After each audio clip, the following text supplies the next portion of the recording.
It was late winter of 2009, and Jim Pike was in Afghanistan. He'd arrived there a few weeks earlier with the rest of his U.S. Army unit, the 10th Mountain Division's 3rd Brigade Combat Team. It was windy and cold, and the mountainous terrain looked like another world. A world composed almost entirely of steep slopes and 1,000-foot drops. He was 23 years old and in full battle dress, leading a squad of soldiers through an outlying neighborhood of Asadabad, the capital of Kunar province. Kunar was a fly-speck of land wedged hard against the Pakistani border.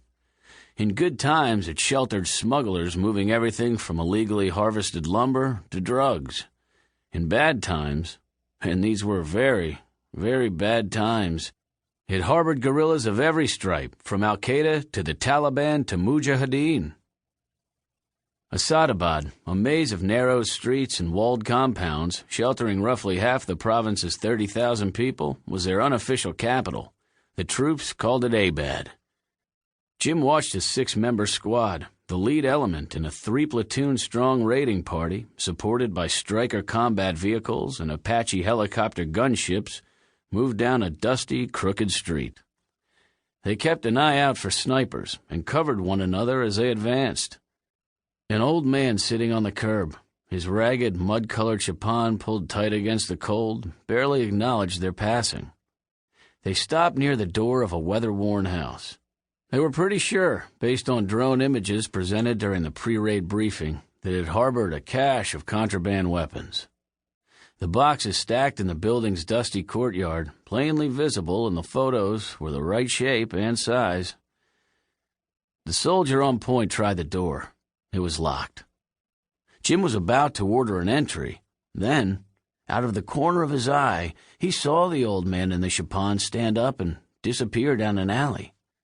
In Afghanistan, it was never a good sign when people vanished like that. It meant they knew something was about to happen, and that they didn't want to be around when it did. "Hold up," Jim said. But his soldiers didn't seem to hear. They bunched up at the entrance, ready to begin. "Hold up!" Jim yelled. No one listened. One soldier kicked down the door and charged into the blackness. 2 more followed.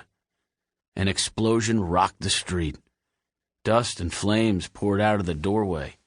The concussion blew one of the soldiers out of the house. He lay on the ground clutching his face. The other 2 didn't come out at all. Jim rushed into the burning building, trying to locate the missing soldiers in the choking blackness. He staggered around for what felt like forever, walked for what seemed like miles. Slowly, it dawned on him that he couldn't possibly still be in that tiny bombed-out dwelling on the fringe of Abad. That's when he found his soldiers. The missing were Privates Eric Wilhelm and Lou Jones. Both were new to the 3rd. Both were covered with blood, their uniforms shredded and blackened. Yet both were on their feet, standing calmly at parade rest. "Why didn't you listen to me?" Jim asked. "We couldn't," Lou said. "You weren't here." The 2, Jim realized, were dead. Yet there they stood, giving him looks that could have burned holes in stone. "We were your responsibility," Eric said. "Where were you?" they both asked. Jim tried to answer, but no words came out. "Where were you?" they asked once more. Again, Jim struggled to speak.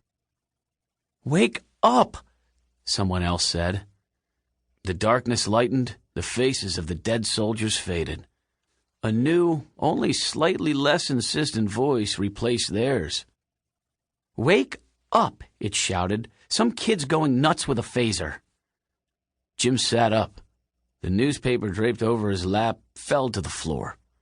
He rubbed his forehead and looked around. Afghanistan was gone. So was 2009. Instead, he found himself sitting in a heavily upholstered chair in the lobby of the Botany Bay Hotel and Conference Center in downtown Houston. It was late afternoon on a Friday. And he was asleep on the job. The owner of the voice stood over him, a disapproving scowl drawing tight lines across her sun-worn face. "Hey, Janice," he grunted. "How's it going?"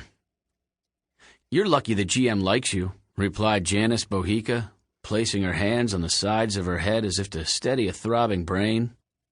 "But why? I have no idea. You're the last person in the world I'd trust with responsibility." Jim had heard this spiel before. He suspected that Janice honed it on a long string of underlings during her off-reference 17 years as the hotel's daytime manager. "What can I do for you?" he asked. "How about getting your act together and behaving like a grown-up? In case you haven't noticed, we're short-handed today." Jim glanced around the lobby, which was uncharacteristically quiet for a Friday afternoon. "Looks like everything's under control," he said. "Aside from 200 or 300 Trekkies, we're pretty much empty."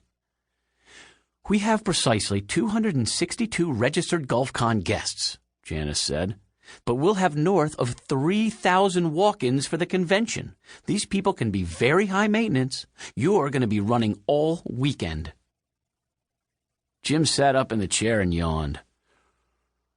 "What were you saying about a guy with a taser?" "Phaser," Janice corrected. "One of those handheld ray guns from Star Trek.